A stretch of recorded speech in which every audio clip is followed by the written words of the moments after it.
The spacecraft was a long way from home. I thought it might be a good idea, just after Saturn, to have them take one last glance homeward. From Saturn, the Earth would appear too small for Voyager to make out any detail. Our planet would be just a point of light, a lonely pixel, hardly distinguishable from the many other points of light Voyager would see, nearby planets, far-off suns. But precisely because of the obscurity of our world thus revealed, such a picture might be worth having.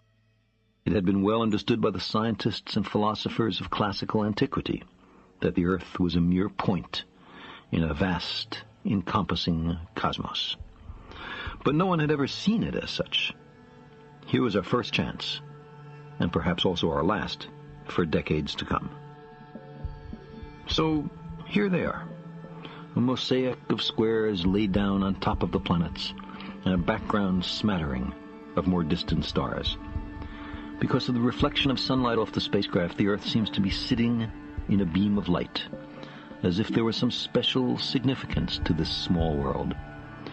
But it's just an accident of geometry and optics. There is no sign of humans in this picture. Not our reworking of the Earth's surface, not our machines, not ourselves. From this vantage point, our obsession with nationalism is nowhere in evidence. We are too small. On the scale of worlds, humans are inconsequential, a thin film of life on an obscure and solitary lump of rock and metal. Consider again that dot. That's here.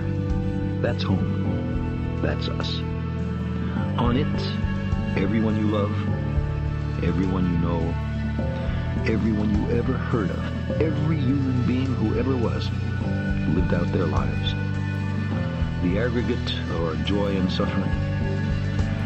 Thousands of confident religions, ideologies, and economic doctrines. Every hunter and forager, every hero and coward, every creator and destroyer of civilization. Every king and peasant, every young couple in love, every mother and father, hopeful child, inventor and explorer, every teacher of morals, every corrupt politician, every supreme leader, every superstar, every saint and sinner in the history of our species lived there, on a mote of dust, suspended in a sunbeam. The Earth is a very small stage in a vast cosmic arena. Think of the endless cruelties visited by the inhabitants of one corner of this pixel on the scarcely distinguishable inhabitants of some other corner. How frequent their misunderstandings, how eager they are to kill one another, how fervent their hatreds. Think of the rivers of blood spilled by all those generals and emperors, so that in glory and triumph they could become the momentary masters of a fraction of a dot. Our posturings, our imagined self-importance, the delusion that we have some privileged position in the universe, are challenged by this point of pale light. Our planet is a lonely speck in the great enveloping cosmic dark. In our obscurity, in all this vastness, there is no hint that help will come from elsewhere to save us from ourselves. Like it or not, for the moment, the Earth is where we make our stand.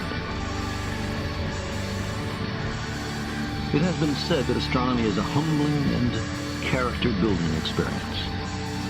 There is perhaps no better demonstration of the folly of human conceits than this distant image of our tiny world. It underscores our responsibility to deal more kindly with one another and to preserve and cherish the only home we've ever known. The pale blue dot.